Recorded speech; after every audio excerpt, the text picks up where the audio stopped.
그래서 강사분들마다 해설이 다 달라요. 이 통계를 작성하고 있는 기획재정부 있죠. 기획재정부에 제가 국민직문고 통해서 질의를 했어요. 그래서 제가 답변을 받았고,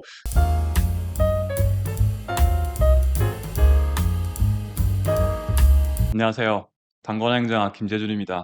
자, 제가 오늘 말씀드릴 내용은 올해 국가직 구급시험에 출제됐던 문제야. 통합재정에 관련된 내용이에요. 정오답에 대해서는 문제가 있는 내용은 아니고요. 대신에 이 해설이 좀 많이 다르죠. 그래서 강사분들마다 해설이 다 달라요. 그리고 대학 전공 서적에서도 해당 내용이 명확하게 잘 나와 있지는 않아요. 제도가 바뀌었다, 아니면 바뀌지 않았다. 이걸 가지고 크게 나뉘는데, 제가 그 내용에 대해서 오늘 좀 디테일하게 좀 말씀을 드릴게요. 내용이 좀 복잡할 수도 있어요. 복잡할 수도 있기 때문에 좀 집중해서 좀 들어주시길 바랄게요. 자, 올해 국가직 구급 시험 문제를 잠깐 볼게요. 보면 우리나라 통합재정에 대한 설명으로 옳지 않은 것은 해놨죠. 정답은 2번이었어요. 그래서 통합재정의 범위에는 일반 정부와 공기업 등 공공부문 전체가 포함된다라고 되어 있어요. 그래서 이 선지 2번이 틀렸기 때문에 이게 뭐 정답에 대해서는 문제가 없어요. 근데 이게 해설에 좀 많이 갈리죠.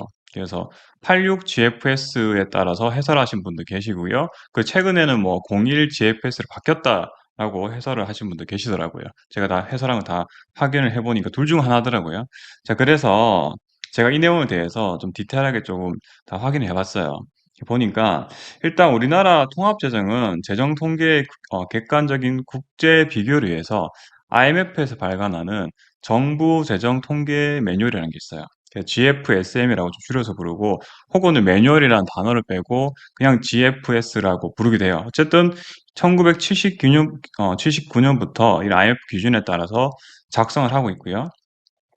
자, 그래서 이 통합재정은 현재 우리나라 기획재정부에서 국가재정법 제9조 제1항에 따라서 한국통합재정 수지를 매해 발간을 하고 있어요. 거기에 이제 그 내용이 다 담아져 있을 텐데, 그 내용을 제가 좀 살펴볼게요. 2013년까지는 우리나라 통합재정 포괄 범위를 이 책자에 2013년까지는 아래 그림과 같이 비금융 공공 부분만을 우리나라 통합재정 포괄 범위라고 봤어요. 그래서 이 비금융 공공 부분 안에는 일반 정부랑 비금융 공기업이 포함이 되어 있다. 그래서 아마 이 86GFS에 따라 해설을 하게 되면은 이 비금융 공공 부분만 있으니까 공공금융 부분은 빠진다. 아마 여러분들 알고 계실 거예요. 기획재정부에서 이 그림을 작성을 했고요. 그리고 이걸 가지고 행정학 교과서나 아니면 수험서에 이런 내용을 좀 담고 있어요. 자, 그런데 2014년에 발간하는 자료부터는 이 그림이 없어져요. 없어지고, 이후에는 우리나라 통합재정 포괄 범위에 대한 자료가 명시가 되어 있진 않아요. 그 대신에 2014년부터 발간되는 한국통합재정수지 책자 개요를 좀 볼게요. 개요를 보면 중앙정부 통합재정수지를 작성할 때는 86GFS 기준에 따라서 작성을 한다고 되어 있고요. 그래서 금융활동을 제외한다 되어 있고요. 그리고 01GFS 기준에 따라서 일반 정부 부분에 해당하는 모든 활동을 포함하는데 금융활동이 포함된다라고 되어 있어요. 그리고 그 안에 좀 세부적으로 살펴보면 제도 단위의 시장성 여부에 따라, 이 제도란 말은 여러분들 기관이라 생각하시면 돼요. 기관. 제도 단위의 시장성 여부에 따라서 정부 포괄 범위를 설정한다. 이때는 공공비영리 기관들 다 포함한다. 두 가지가 되어 있는 거죠. 그래서 조금 이 공일 기준에 대해서 좀 디테일 살펴볼게요. 기재부에서 발간, 아까 말씀드린 그 책자 있죠. 책자에 제 4장에 그 내용이 디테일 설명이 돼 있어요. 그래서 과연 일반 정부가 어떤 거냐, 일반 정부 어떤 거냐 했을 때 일반 정부하고 공기업으로 나눠요. 일반 정부랑 공기업으로 나눠서 일반 정부만 재정 수지의 범위에 넣고 있어요. 공기업은 다 빠져버리는 거죠. 근데 여기서 말하는 공기업은 우리나라 공공기관 운영하는 법률에 따른 그 공기업과는 기준이 달라요. 그래서 여기 조그맣게 글씨로 적어놨어요. 원가 보상률이 50%가 이하면은 일반 정부고 50%를 초과하면 공기업을 분류해야 된다. 그래서 이 통합 재정에는 일반 정부만을 가져간다라고 얘기돼 있고요. 그리고 원가 보상률이 50%를 초과하더라도 정부 판매 비율이 80% 이상이면 어쨌든 일반 정부다. 자, 그래서 공기업은 빼고 일반 정부만 포함한다라고 돼 있고, 그래서 여기 표를 보시면 2021년 일반 정부 포괄 범위를 86 GFS하고 01 GFS랑 나눠서 구분하고 있어요. 그래서 이 비교표인데 사실은 86 GFS에서는 여기 기업 특별 회계를 별도로 좀 구분해놨죠. 비금융 공기업이라 해서. 그런데 그걸 다 포함을 해서 그냥 회계로 다 집어넣고요. 그리고 86GF에서는 제외됐던 금융성 기금과 외평 기금 9개도 추가가 되고 거기에다가 비영리 공공기관까지 다 추가한 개념이 일반 정부라는 개념이에요. 그러니까 86GF에서 말했던 일반 정부보다 훨씬 범위가 넓죠. 자, 그래서 현재 두 가지로 작성이 되고 있어요. 자, 다시 그러면 기출 문제로 돌아와 볼게요. 2013년까지는 명확하게 우리나라 통합재정의 범위라고 해서 86GFS에 따라서 그 그림이 있었죠. 그 그림에 따라서 일반 정부하고 그리고 비영리 공기업, 금융 공공 부분 다 빠져버렸어요. 그래서 큰 문제가 없었어요. 근데 2014년부터는 우리나라 통합재정의 범위라고 명시가 된 내용이 없다 했죠. 그러니까 두 가지로 그냥 중앙정부 통합재정수지 작성, 그리고 일반정부 재정수지 작성. 얘는 01GFS잖아요. 그러니까 86GFS도 있고 01GFS도 있어요. 그럼 대체 책자 안에는 둘 다 있으니까 대체 어느 게 어떤 것이 우리나라의 통합재정수지의 범위냐라고 해서 이 통계를 작성하고 있는 기획재정부 있죠. 기획재정부에 제가 국민신문고 통해서 질의를 했어요. 그래서 제가 답변을 받았고, 사실 제가 근무하고 있을 때는 제가 국민신문고를 직접 사용해 본 적은 없지만, 국민신문고에서 들어온 민원을 몇 번 처리한 적은 있거든요. 사실 좀 바쁜데, 들어오면 조금은 좀 귀찮기도 해요. 귀찮기도 하고. 그런데 사실 제가 이렇게 영상을 만들 수 있게 된 것도 이 기획재정부에서 제가 답변을 줬기 때문에 영상을 만들 수 있는 거예요. 수험생분들이 많이 공부를 하시는 거기 때문에 충분히 의미가 있는 것 같아요. 제가 질의한 거 먼저 읽어드리고 그 답변까지 같이 좀 볼게요. 제가 질문 이렇게 했어요. 우리나라의 통합재정의 범위가 궁금하다라고 질문했고요. 질문 요지 이거예요. 2021년 회계연도 한국통합재정수지 책자, 그 책자 말하는 거예요. 책자를 보면 국가재정법 제7조 및 제2항 및 7조 제2항 및 동법 시행령 제2조 제4항에 따르면 통합재정수지는 86GFS에 따라서 중앙정부 통합재정수지라고 되어 있습니다. 그러니까 아마 이 제도가 안 바뀌었다고 말씀하시는 강사분들은 현재 우리나라 법령이 86GFS에 따라 쓰고 있다. 그래서 안 바뀐 게 아니냐라고 안 바뀌었다라고 아마 말씀하신 것 같더라고요. 두 번째, 동책자 제4장을 보면 우리나라 일반 정부 결산 재정 수지는 01GFS에 따라서 작성하고 있다. 자, 그렇다면 우리나라 통합재정 범위는 과거처럼 86GFS에 따른 건지 아니면 01GF에 따른 건지 제가 여쭤봤어요. 그랬더니 답변이 왔어요. 그 답변 그대로 읽어드릴게요. 제가 뭐 다르게 읽어드리면 또 오해 소지가 있을 테니까. 기하 민원 내용은 우리나라 통합재정 범위에 대한 것으로 이해됩니다. 그래서 검토한 의견을 다음과 같습니다. 우리나라는 86GFS에 따라서 통합재정수지 그리고 01GF에 따라서 일반 정부 재정수지를 모두 산출 중이다. 이게 핵심이죠. 그죠? 그래서 통합의 범위가 이 기준에 따라 상이하다고 되어 있어요. 그래서 86GFS에 따를 경우에는 우리나라 중앙정부 부분, 그래서 21개 회계랑 59개 기금으로 해서 산출을 하고 있고, 역시 이 책자 통해서 공개 중이고요. 제가 아까 책자 표지만 보여드렸는데 그 내용이 다 들어있어요. 그리고 일반 정부 재정 수지는 국제 비교가 용이하도록 01 GFS에 따라서 발생주의를 산출하고 있고, 이때 통합 범위는 중앙정부랑 지방정부 회계기금과 중앙지방의 비영리 공공기관까지 포함하고 있다. 얘도 공포하고 있다. 결론부터 말씀을 드리면 우리나라 통합재정 범위는 둘 다 산출하고 있으니까 중앙정부 통합재정수지는 86GFS에 따라서 포괄 범위가 결정이 되고 일반 정부 재정수지는 01GFS에 따라서 중앙정부, 지방정부 및 비영리 공공기관까지도 다 포함된다는 거예요. 자, 그러면 이렇게 바뀐 게 최근이냐? 뭐 앞서 제가 말씀드렸지만 이 책자는 2014년부터 이미 바뀌어서 출간이 되고 있었어요, 매해. 그런데 이 최근에 바뀌었다고 생각하시는 분들 계신데 그게 아니라 사실 제가 좀 유출해 보면 이거예요. 행정학 전공 소적 중에 좀 유명한 책이 있죠. 새 행정학 3.0이라는 책이 2022년에 2.0 하다가 3.0으로 바뀌었어요. 과거에는 이 2.0 버전 때는 86GF에서 따라서 처음에 제가 보였던 그림 있죠. 자, 금융공공부문 제외하는 거. 그 그림이 실려 있었어요. 근데 3.0이 되면서 제가 아까 01GF에서 비교표 있죠. 그 비교표가 새로 들어왔더라고요. 그런데 2014년에 이미 바뀌었지만 책이 오랜만에 개정이 됐어요. 그러다 보니까 마치 새롭게 들어온 게 아닌가라고 이제 좀 오해를 하신 것 같아요. 사실 이 새행정학 3.0 말고요. 그 재무행정 정무소적에서는 사실 이전부터 좀 소개가 돼 있었어요. 자, 근데 이 정무소속을 좀 디테일하게 보더라도 이제 우리나라 통합재정의 범위가 대체 어디까지냐라고 명확하게 소개가 되어 있지는 않고요. 그냥 01 GFS에 따른 일반 정부 재정 수지도 뭐 있다. 뭐 이런 식으로만 나와 있어서 사실 명확하진 않죠. 그래서 제가 이번에 기획재정부 통해서 답변을 확인했고요. 답변을 받아봤고요. 그래서 그 답변을 가지고 그럼 다시 우리 기출문제 볼게요. 올해 국가직 구분 문제예요. 틀린 선지를 보면 통합재정의 범위는 일반 정부와 공기업 등 공공 부문 전체가 포함된다 됐죠. 딱 보니까 이 출제하신 분들 의도가 어떤 거예요? 일반 정부랑 공기업이란 단어가 탁 나왔죠.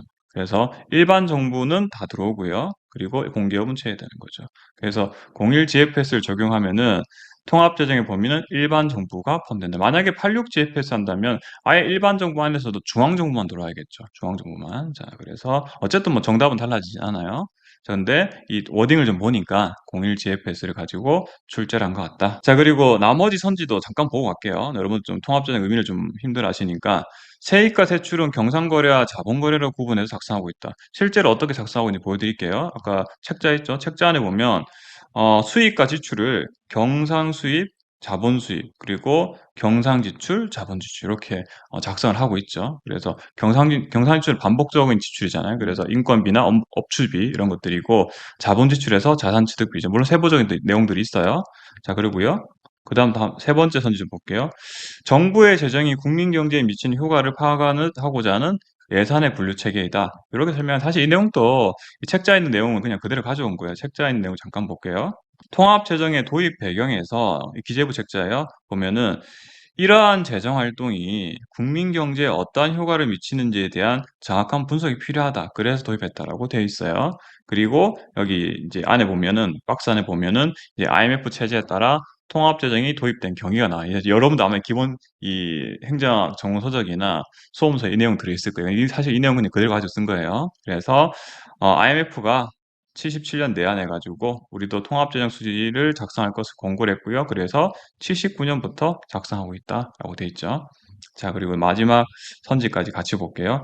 마지막 선지는 통합재정 산출을 할 때 내부 거래와 보전 거래를 제외함으로써 세입 세출을 순계 개념으로 파악한다. 자, 다 맞는 내용이에요. 근데 여러분들 이게 통합재정 개념이 조금 어렵게 느끼시는 분들 꽤 계시더라고요. 제가 그림을 좀 보면서 말씀드릴게요. 일단은 기획재정부 책자에 있는 통합재정 수지의 개념을 좀 볼게요.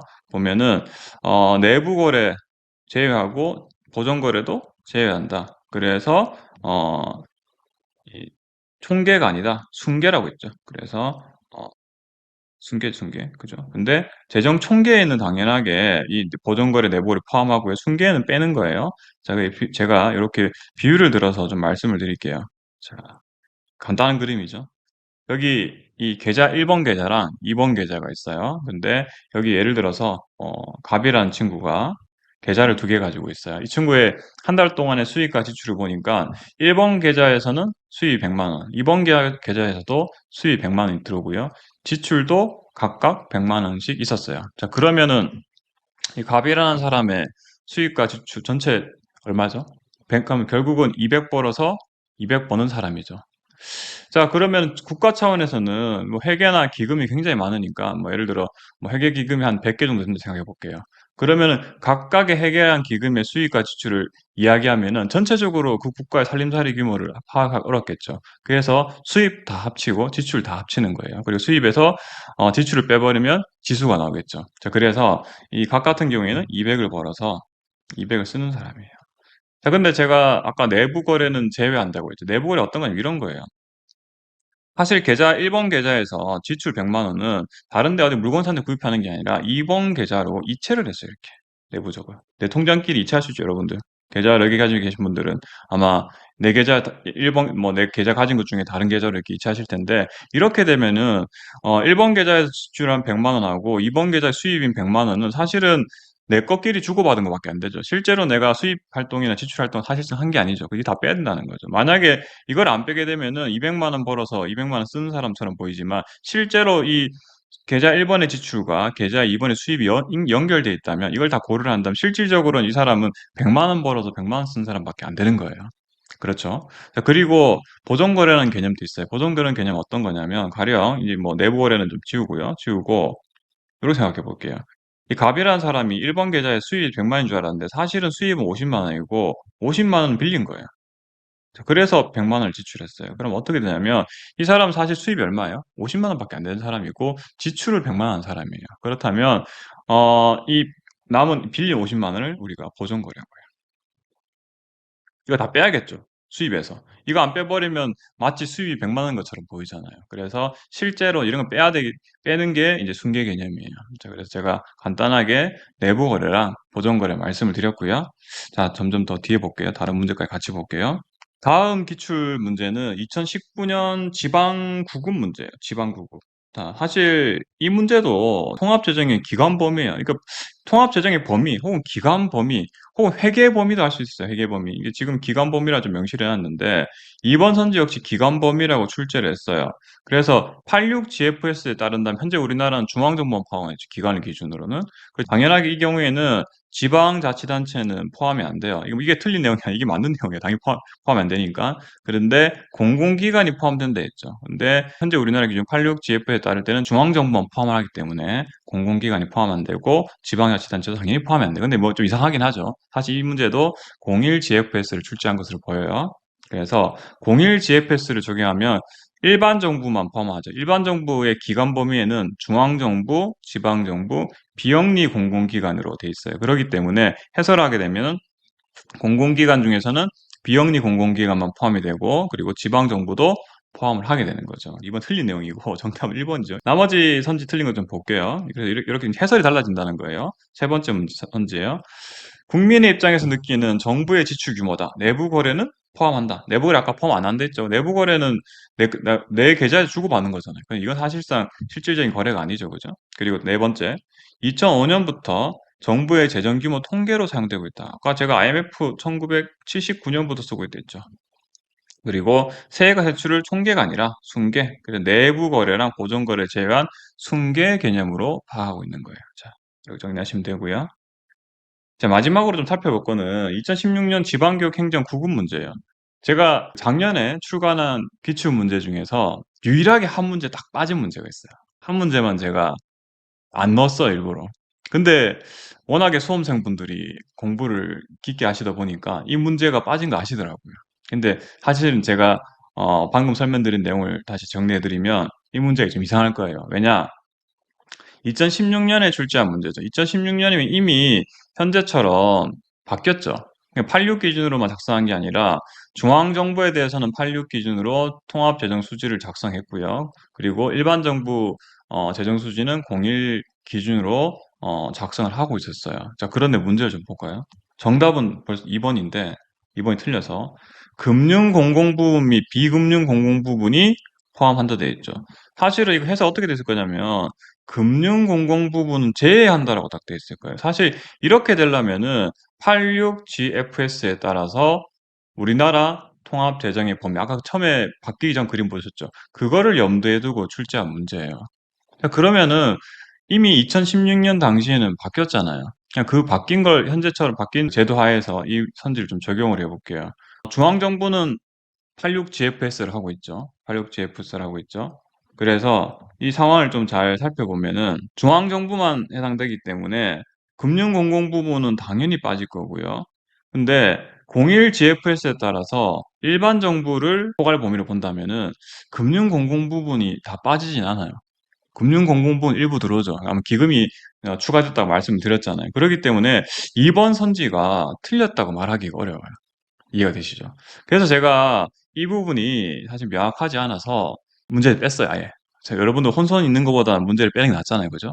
그래서 이번에 기재부로부터 제가 이제 답변을 좀 얻었기 때문에 이 문제는 아마 이 정답 없음이 맞을 것 같아요. 근데 제가 2016년 당시에는 강의를 하고 있지 않아서 상황을 잘 모르겠어. 상황에서 잘 모르기 때문에 확답을 못 드리겠지만 여튼 이 문제 자체가 기존의 86 GFS로 적용하기에는 조금 문제가 없지만 새로 바뀐 체제에서는 조금 문제가 있을 것 같아요. 자, 그래서 제가 오늘 통합재정 관련해서 조금 어려운 내용들 말씀드렸어요. 용어도 조금 혼선이 있고요. 그리고 현행 이제 국가재정법이나 동법 시행령 등에서 명확하게 중앙정부 통합재정 수지를 안 하고 그냥 통합재정 수지라고 하면 돼 있어요. 그래서 좀 헷갈릴 수가 있어요. 근데 제가 뭐 이 부분에 대해서 명확하게 기획재정부로부터 답을 받았기 때문에 여러분 혹시나 내가 좀 잘못 알고 계시거나 혹시 좀 다르게 알고 계신 분들이면 이렇게 영상 보시고 좀 참고하시고요. 그리고 이 바뀐 내용을 좀 정리를 해서 제 카페에 올려둘게요. 앞에 뭐 영상 링크 달아둘 테니까 공부하신 분들 참고하시고요. 앞으로 이 문제가 보니까 제가 거의 뭐 2년에 한 번 정도는 나오더라고요. 2년에 한 번 정도 나오니까 이 부분에 대해서 출제하신 분들이 좀 명확하게 출제를 해야 될 것 같아요. 그냥 다분히 우리나라 통합재정이라고 작성할 게 아니라 중앙정부 통합재정 수지의 포괄 범위인지 아니면은 일반 정부 재정 수지의 포괄 범위인지를 구분해서 출제를 해야지 이런 혼선이 좀 없을 것 같아요. 그죠? 그리고 이제 남은 지방직 구급 시험까지 얼마 남지 않았어요. 이런 어려운 문제도 여러분들 이제는 조금 살펴보실 필요가 있죠. 사실 이게 어렵다기보다는 조금 헷갈리던 거였죠. 잘 정리하시고요. 강의 듣느라고 수고하셨습니다. 네, 감사합니다.